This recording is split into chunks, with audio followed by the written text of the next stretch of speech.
inaugural lesson in our series on Christ's Church through the ages. It will be exciting as we journey our way through the history of the church. We are this morning just having a simple, comparatively simple introductory service introductory lesson, I should say, explaining some of the important reasons why the study of church history should form a central component of Christian faith and practice, and will set the tone. It'll outline the atmosphere of why we are doing this and how we are to do it, and she'll hopefully lay a good groundwork for our learning and our expositions kind of going forward. It's difficult to give a series guide, kind of like we've had with this sermon series, for example, on doxology, because what the general principle will be is that each given lesson on that given week will be set to a certain time period. If we cover X amount of detail and cover all the detail that I'm planning on covering per session, then great. Sometimes it'll be a matter of kind of letting that flow over into the next session, and so there's no easy or neat way to simply break it down, but we'll have, as we go through, obviously an explanation of where we are, what we're going to be doing in the coming block of weeks. It depends on how the actual breakdown of certain material occurs. So to give you a tangible example, one thing which we'll be studying early on in the first, by the time we get to kind of week 3, 4, 5, etc., is a document called the Didache, which is a very early Christian teaching resource from the late 1st century that forms a vital component of our understanding of Christian theology in the early church in the earliest stages beyond the apostolic age, right up until the fall of Jerusalem.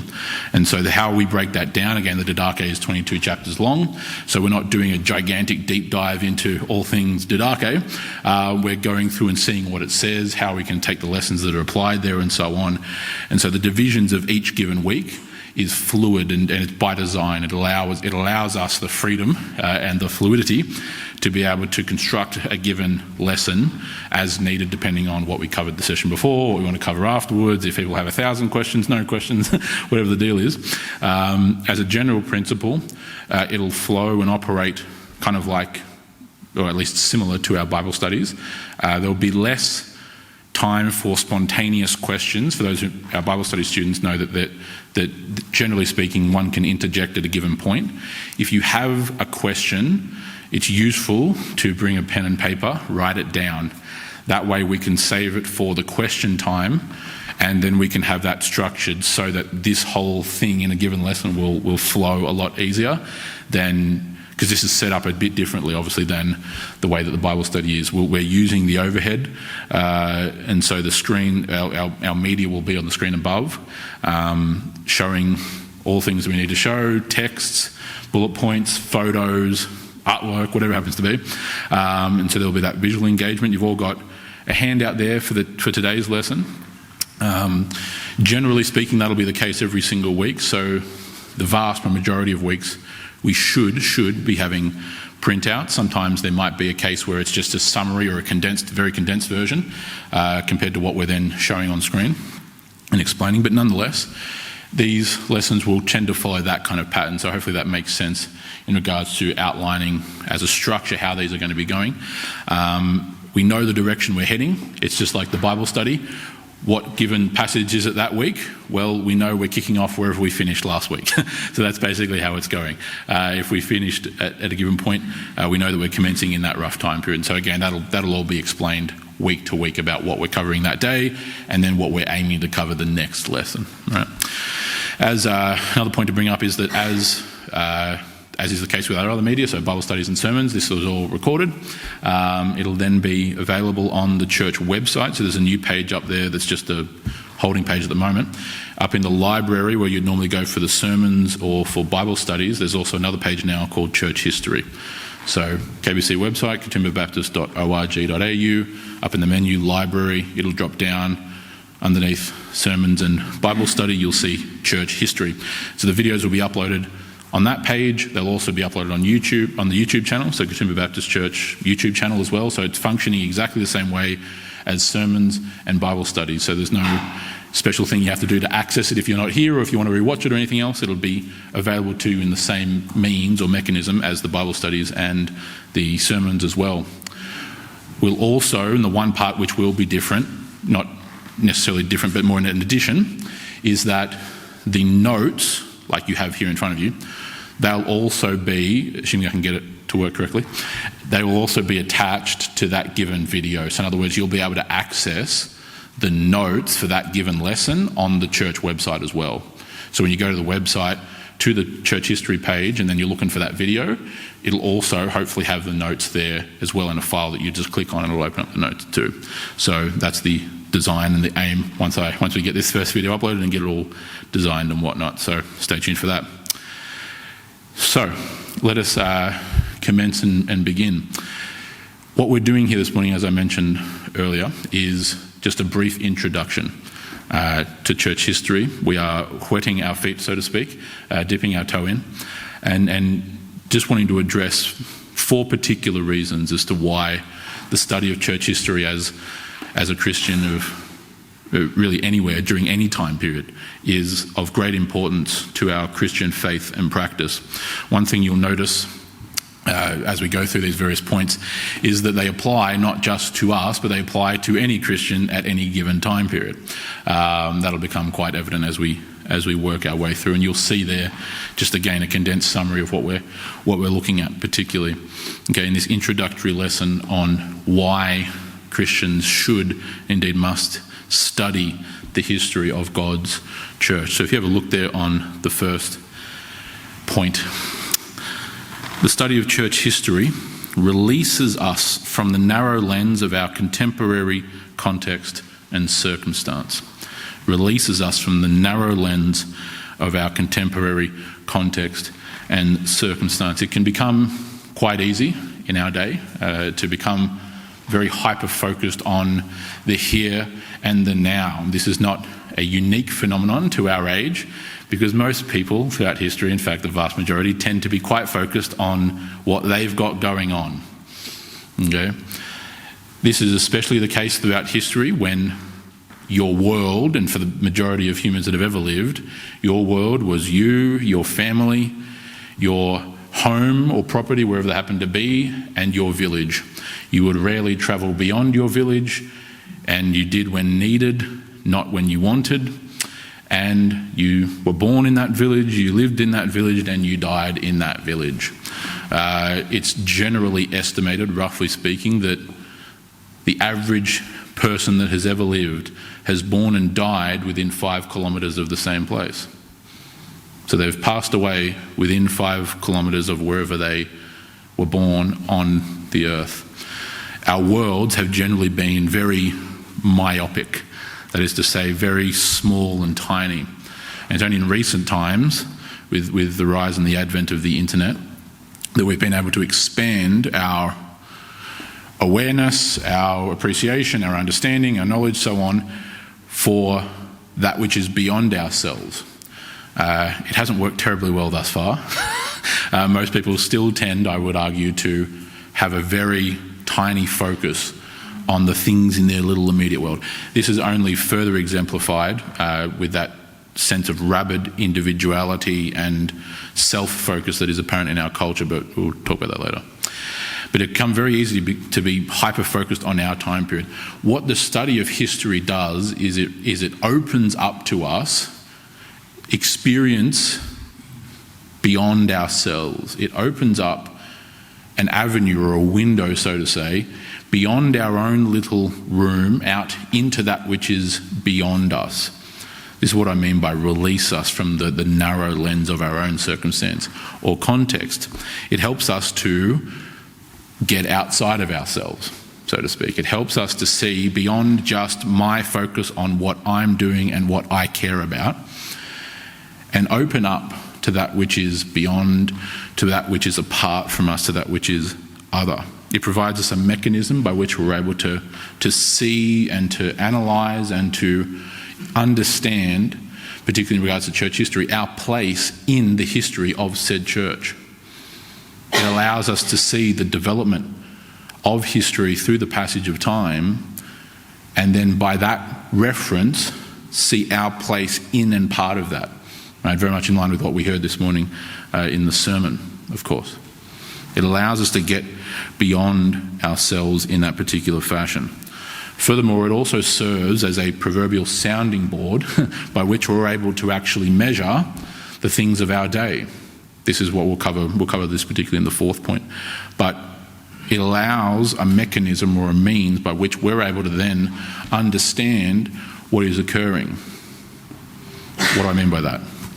Often we think in negated or negative terms. That is to say, we think of things that we do in life by its antecedent or its opposite.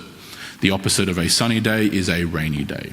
The opposite of going left is going right. The opposite of going up is going down. We often think from a referential perspective, and we do this all the time. We do it with countless other examples that I could raise that are referential, okay, where there's a line, there's a distinction that divides or determines this from that, whatever this or that happened to be. When we get enraptured or caught up in our own little world, so to speak, it becomes difficult, almost to the point of impossibility, to understand or see our own place in the grander narrative of God's will and of his sovereign authority over, in and through history. And so that comparative element of being able to then see our own context and circumstance in light of other contexts and circumstances is one of the most central and fundamental components of why we should study church history. It allows us to get outside of our individual little world and see our part in the greater whole. Secondly, the study of church history connects us to the lives of our ancestors and thus that which is historic and traditional. When I use the words historic and traditional, I don't mean them merely in some bland technical sense. I mean them in an endearing and very much positive regard. That which is historic, that which is traditional. By historic, I mean that which has stood the test of time. The works, the writings, the actions, the endeavours, so on and so forth, that we now here in our time period can read of from ages gone past. These are things which inherently, by definition, are things that have stood the test of time. They are people, they are fellow Christians, fellow saints who have written great works of theology, who have convened vitally important church councils and partaken in them, who have written creeds and confessions, who have ruled as just and as righteous kings, who have won great battles and conquests, and so on and so forth. It connects us to those who have come before us, either, for many of us, our literal ancestors, so our familial or family ancestors, as well as our spiritual ancestors, that is to say, our predecessors in the faith, right? It connects us with the history that has then been passed down to us. The record of history and the accounting thereof, which stands as a witness and a testimony to us. That's exactly what we saw when we referenced Hebrews chapter 12, verse 1, right? This great cloud of witnesses that stands as a witness or a testimony to us as an example. And the concept of the traditional. Tradition has gotten such an unfortunate rap in our modern day. We tend to despise tradition. We find being countercultural and being revolutionary and being all such manner of things, as is the vogue of our day, to spurn tradition, and we've kind of been going down that road for at least about 100 years, and realistically a bit longer than that, of spurning that which is traditional, thinking that it's just merely the old-timey practices of some bygone curmudgeons who just did things that way just simply because, and we don't need that anymore. It's quite an unfortunate view of tradition, because tradition often is the answer to questions that have long been forgotten. It is the practice, the habits, the undertakings, the principles, right, the values, the ethos, the virtues that were established, that were rightfully understood, that were developed and entrenched, established and maintained for good and right purpose, that are then passed down through descendants to descendants to descendants that have reached us. We can think in practical terms of ways in which this occurs, of course. Practices of the church, right? Prayers and hymns and canticles and readings and so on and so forth. Various things that have been developed down throughout the ages of the church that have been passed down. Of course, we had during Advent, if you recall, right, a document that we published for everyone, right, the 7 great Advent antiphons, right, the foundation text of the hymn that we've then translated into English in the 1800s, O come, Emmanuel. That text, to refresh your memory, goes back to at least the year 500. Okay, so AD 500. So that's a text in the original Latin which Christians have been singing and praying and worshipping God with for 1,500 years. It's taken, of course, from scriptural text, but it was compiled as a hymn, as a song, as a prayer, all the above, right? That's then passed down through the church. This is what I mean by tradition. These are incredible things, and that's just one of a countless end of examples that serves us, that we're now recipients of, that we've received. Okay?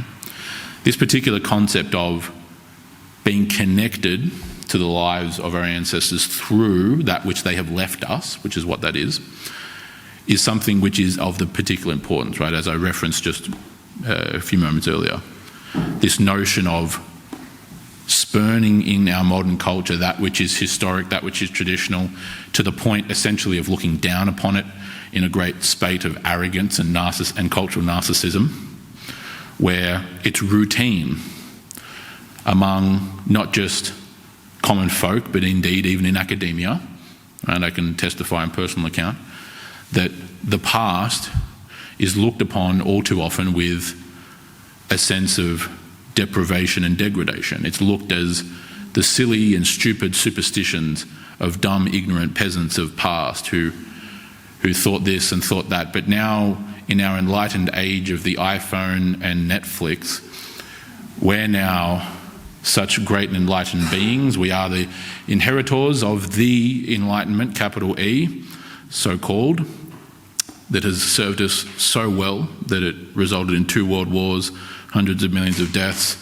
rabid depravity and degradation of cultural standards, mores and customs, the elimination of cultural identity and all the other great things which I'm sure the enlightened individuals that sparked it were hoping for, he says sarcastically.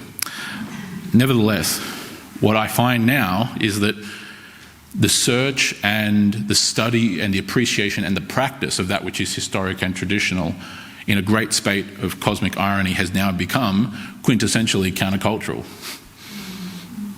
The study, the appreciation and the practice of the historic and traditional is now the new counterculture, which is hilarious to think of in the light of the various countercultural movements, particularly of the 1900s, right, of the last century.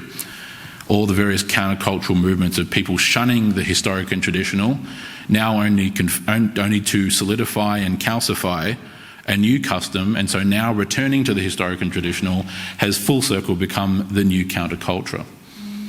Okay. And this is not just merely speculation, right? I know it's a context that may not be as familiar to some of you, but online, right, especially on social media, this is growing rapidly, particularly among young men who are so unsatisfied with being told through high school and university particularly that masculinity is toxic, that they need to be more in touch with their feminine side, that they need to stop wrestling or playing competitive sports and just share a trophy with everyone, and they need to stop doing this and stop doing that and worrying about all these typical things, and rather they just need to become this bland consumer. And so then they turn to that which is historic and traditional. That can be done poorly if it's outside the Christian context, so it's an interesting evangelistic field, which someone at my age is able to engage in quite often. But the desire for that which is historic drives us to something that is again beyond ourselves. Because the point here is that the history of God's church is our heritage. Right? It is our legacy. Okay? It's that which we've inherited from the saints throughout the ages, which we now are the custodians and caretakers thereof. Okay? No one in this room founded the Church of Jesus Christ. Every single one of us have inherited it. We have joined it, not it joining us. We have become part of it, not the other way around. Okay? We have hearkened its doors. Right? We're the ones who have been joined into this, to use the reference we had earlier in the sermon from Ephesians, this household of God, this temple of faith. Okay? We've joined it and we've become part of it. And so therefore we're like those who inherit a historic site or land, right? We are the custodians and the caretakers of it, right? This is a practice which is, of course, historic in itself, right? It drives us in our actions, right? Many aristocratic families, again, the vast majority of aristocratic citizens or noblemen did not build the estate that they lived on. They inherited it.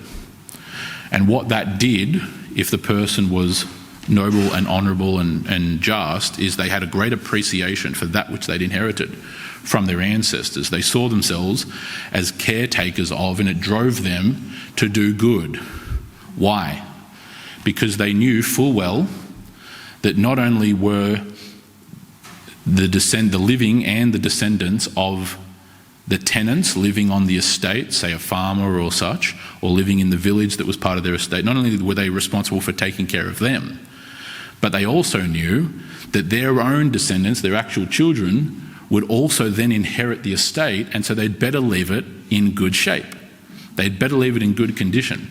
This was the driving reason why monarchy has been so popular throughout history, particularly hereditary monarchy. Because what it does is it drives the king in his attitude and his actions and dispositions to act in the best interests of the kingdom, not himself. Right? It's a very modern misconception that monarchy somehow automatically equals tyranny or automatically devolves into tyranny. The kings, by virtue of knowing that their son would inherit the kingdom and their family would inherit the throne, drove them to act in the best interest. Because what kingdom are you going to leave for your own son to inherit? Are you going to leave one that is safe, secure, prosperous, that is just, right, that has peace? Or are you going to leave a kingdom that is broke, bankrupt, chaotic, with no law and order, and is at war? Which option seems more palatable, right? So the concept of inheritance, the concept of your place in the flow of time in history, actually does have really very real pragmatic effects on action. Do you see how that works? Right? We have a responsibility and a duty, literally, not just figuratively, but duty, but literally, to act and to do our faith in this particular way that is in conformity with the scriptures and with the way that the scriptures have been understood and practiced. Right? Of course, this is held in balance. Right, it's held in the rightful balance of understanding that the scriptures are the ultimate authority and that the history of God's church and the actions of his people are to be measured in the light of the scriptures, not the other way around. Right? So sola scriptura all day long, but it's not solo scriptura, which might sound menial or trivial, but it's not. The difference between the A and the O in sola or solo is the difference between orthodoxy and heresy. Solo scriptura means only scripture, right? So in other words, it's me and my Bible under a tree, and I'm just figuring out what this supposedly says. No reference to any theologians down throughout the ages, no reference to the church councils, no reference to the creeds, no reference to the confessions, none of that. It's just me and my personal private interpretation. That's equally as wrong as elevating church councils, creeds, confessions to the same authority as scripture. Both of those extremes are incorrect, right? It's the extremes of the pendulum swing. But at a fundamental level, the study of church history in connecting us with the historic and the traditional, that which has been handed down to us by our ancestors in the faith, serves to connect us with the greater whole, exactly like we exposited this morning. Right, it's vitally important that we understand that as having been inherited, that we then now perform and function with. Thirdly, The study of church history anchors us to things that are beyond ourselves, namely the transcendent work of God in history. And so you can see how this flows from the point we just discussed. It is not just merely the ethereal concept of the fact that people before us lived in the world, we live in the world, ergo we're somehow magically connected. Right? That's not how it works. It is, as we saw from this morning's sermon, it is actually the transcendent God who is the one who binds us across space and time. Right? It's by him and the fact that we are connected to him and in union with him, in him, through him, by him. Okay? And so it connects us particularly to the transcendent work of God. Just as, if you may recall from the sermon, we saw that the apostles and the prophets are the foundation of the church. Okay? Christ, the cornerstone, the prophets and the apostles, so the old covenantal and new covenantal equivalents, are the foundation. Right? We read the scriptures which are written by the prophets and the apostles, but we know through the self-revelation that's described there in the scriptures that those prophets and those apostles are not writing in their own right or of their own accord, are they? They're writing under the inspiration of the Spirit of God, right? So God is writing in and through them, okay?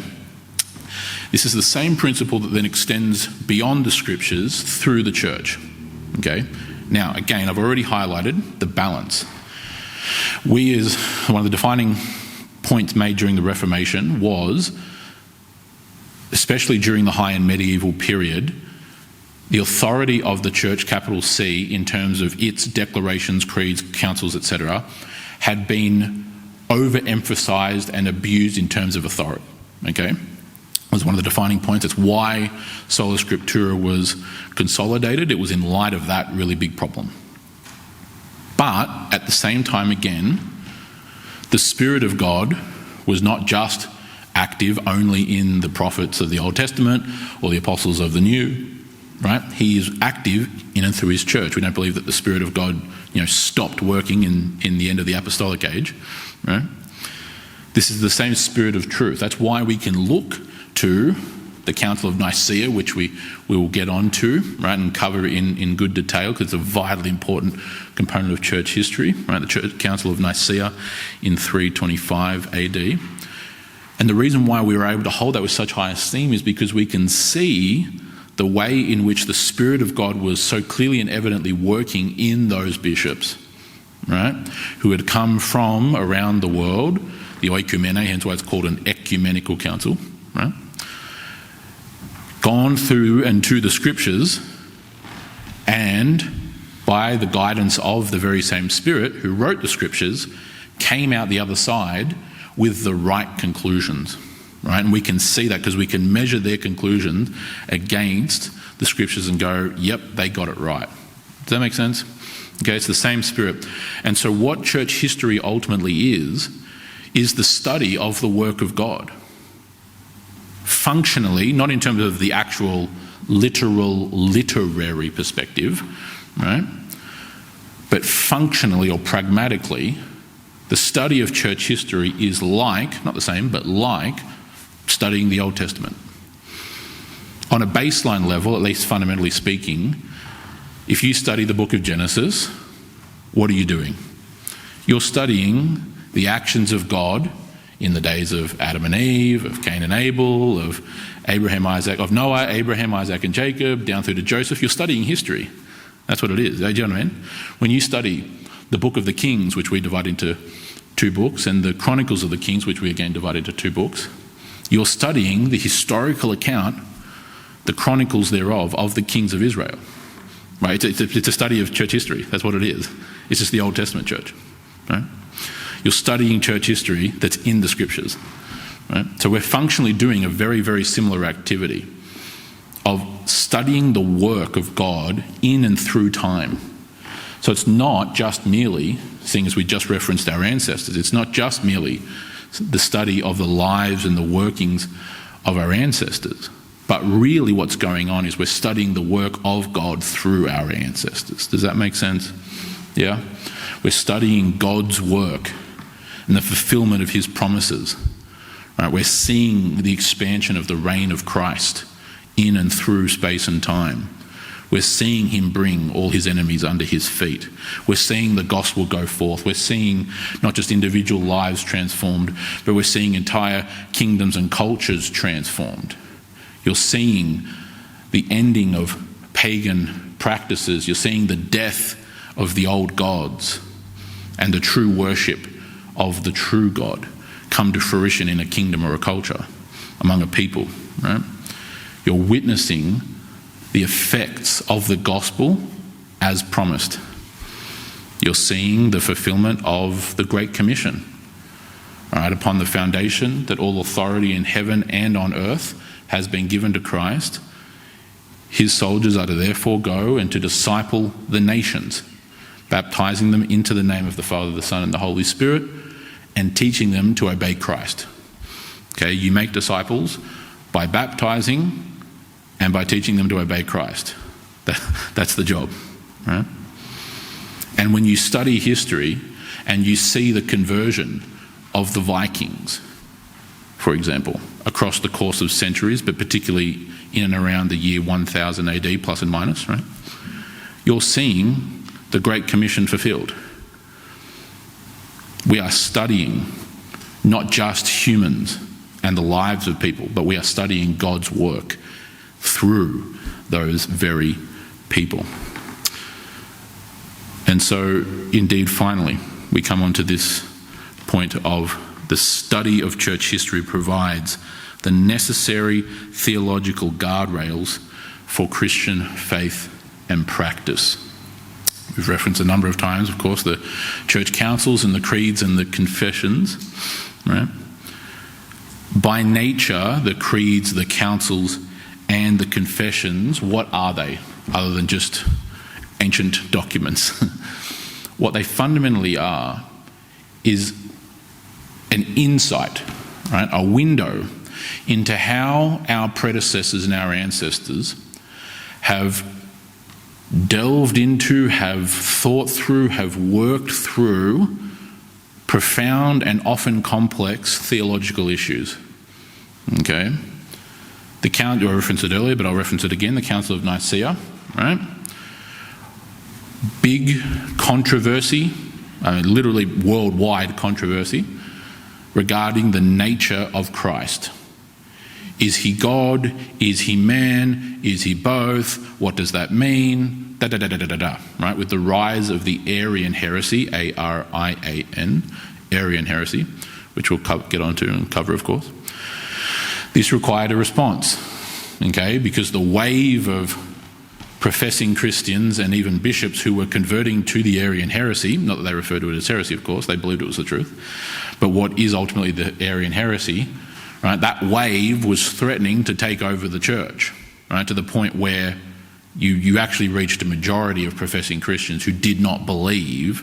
Well, let me be a bit more palatable.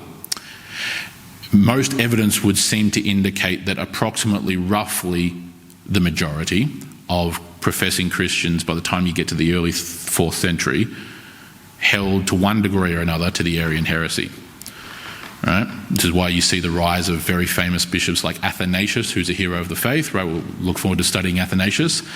The epithet, right, so that is to say the nickname that was attributed to Athanasius, is a Latin phrase, Athanasius contra mundum, which means Athanasius against the world, right? Because Athanasius was, not literally or exclusively, but overwhelmingly one of the few major bishops. He was a bishop of Alexandria, which was one of the most important cities in the early church. He was one of the few bishops, major bishops, that were actually fighting against Arianism, because a lot of the other major bishops had apostatized to Arianism.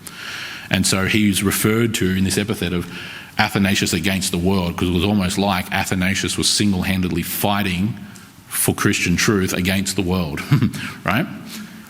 The very first church council was convened and born in the proverbial petri dish of massive theological controversy. Okay? What does that mean? It means that these councils, creeds, confessions, the great theological writings, so on and so forth, They are inherently our ancestors working through these issues. And what we mean here by guardrails is that church history serves literally like guardrails on a road, right? Or the little guardrails when you take a child 10-pin bowling, you put up the little safety rails, right? Keeps the ball in the lane. That's what church history is to us. It's one of, it's not the only obviously, but it's one of the functions that church history serves. It serves as providing the guardrail, being able to delineate when we've gone too far left, too far right. I don't mean that politically, I just mean in terms of direction, right? When we've gone off the road. Are you on the road? Well, is it paved, right? If it's an unsealed road, it's a bit difficult. But on sealed roads, as we have, you can tell very clearly when you're on the road or off the road. If you're off the road, you're going to have a lot of bodies flying around, right, on the sidewalk. These seem like trivial examples, but they point specifically to the philosophy of what I'm speaking of, right?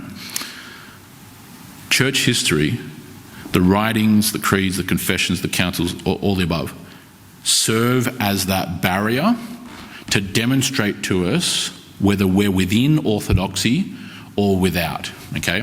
When I'm saying orthodox, generally speaking, I will use the word orthodox in like the lowercase sense. So orthodox just literally meaning right worship. So orthos, right or correct.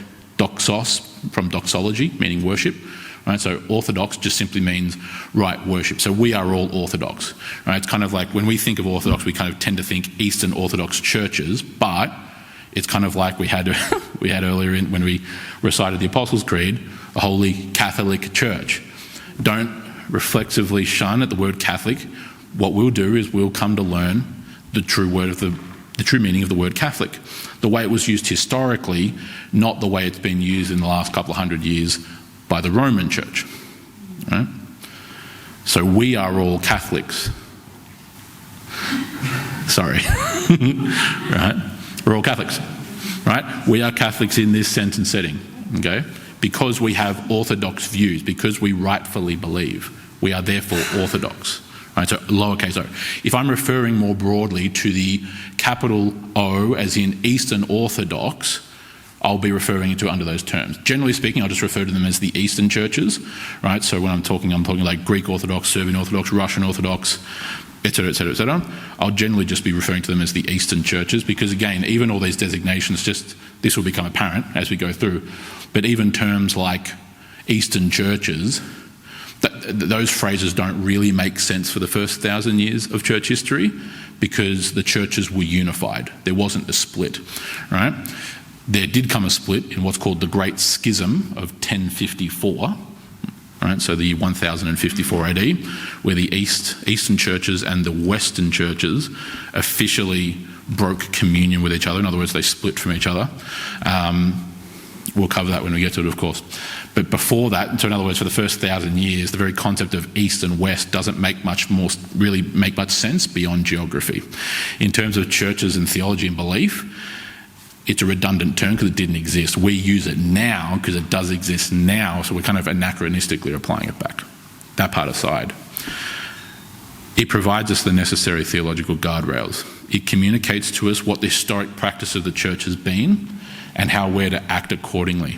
Again, in balance, it's not, we find a practice in church history that clearly violates scriptural commands. Well, they practice it, so it must be right, therefore we go with that. That's not how it works. Again, sola scriptura. But a right understanding of sola scriptura, that scripture alone is the ultimate source of truth, right? Because it is what is theonistos, to use Paul's word from 2 Timothy chapter 3. It is what is God-breathed, right? We can still, though, at the exact same time, give rightful and vital importance to the practice of church history. Right? The 19th century, to give you a tangible example of this, the 19th century, so in other words the 1800s, right, so 200 years ago, has been referred to multiple times now as the century of heresy. Okay? The 1800s brought with it, left, right and centre, multitudes of different heresies and cults. Okay? The Mormons, the Jehovah's Witnesses, in other extents, certainly at least originally the Seventh-day Adventists, the Millerites, just countless different examples. The Quakers certainly came to fruition largely in the 1800s. You've got multiple examples of heresies that sprung up, primarily in America and some in England. But this century is laden with heresy, right? This is why you have terms like, for Mormonism, its official name, the Church of Jesus Christ of Latter-day Saints, or of Last-day Saints. The fundamental belief among the Mormons, among the JWs, among many others, is that the gospel had been, I'm simplifying this here, but it gets to the point, the gospel had been lost, the church had become completely apostate, and so now if it's the Mormons' case, Joseph Smith, or if it's with the JWs, Charles Taze Russell, right? What we call the arch heretics, right? The founding heretics. We're now restoring the church, right? So these are called restorationist movements, right? We're reformed in the sense that we are from the tradition and the heritage of the Reformation, but notice the vital difference. I want you to really, really pay attention here. Reformation is not restoration, rediscovery, reconstitution, or revolution. Do you notice the important distinction? They all begin with the prefix re, but reformation, to reform that which is, not to revolt against it and start something new, not to reconstruct or to resurrect it as if it had died and gone away, but now we're bringing it back for real. No, reforming that which is. Not one single reformer that you could name ever believed in the first, second, or third generation of it that the Church of Christ had somehow disappeared from the world, that the gospel had been completely lost, and that now they were rediscovering it as if they were like Indiana Jones in a movie, right? That's not the view they held.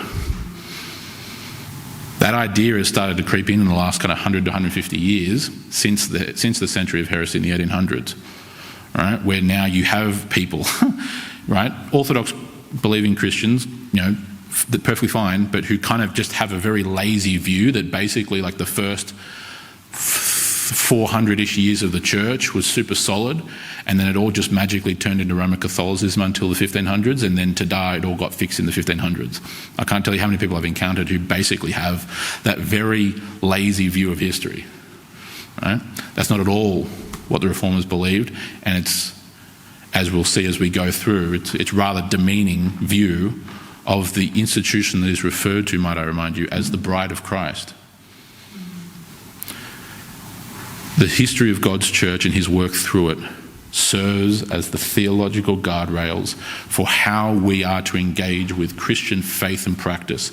So in other words, Christian faith, i.e. what do we believe, and practice. How do we practice, perform, fulfill, do what we believe, right? That all is enraptured in our own and encapsulated in our own worship services, right?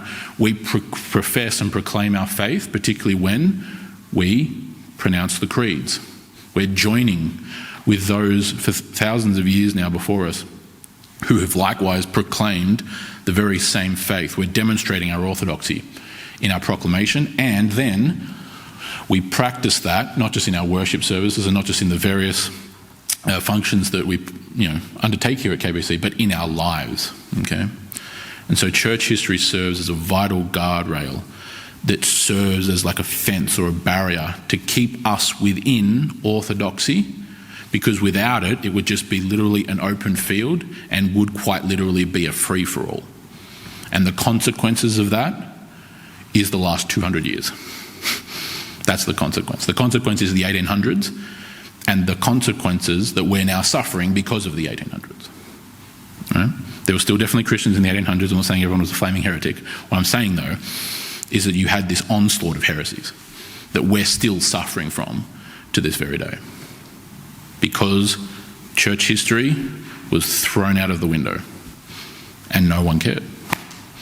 That's why it's so vitally important. So, to conclude and just to recap for us those four particular points, the study of church history releases us from the narrow lens of our contemporary context and circumstance. It connects us to the lives of our ancestors and thus that which is historic and traditional. It anchors us to something and to things that are beyond ourselves, particularly the transcendent work of God in history, and it provides the necessary theological guardrails for Christian faith and practice. So these are the summary of the foundational reasons why the study of church history is a vital practice for the Christian, because indeed it is the practicing of our faith by demonstrating and understanding and implementing the reality that we are a constituent element of that household of faith of which we've been made a part of, that transcends both space and time. Therein ends our first introductory lesson.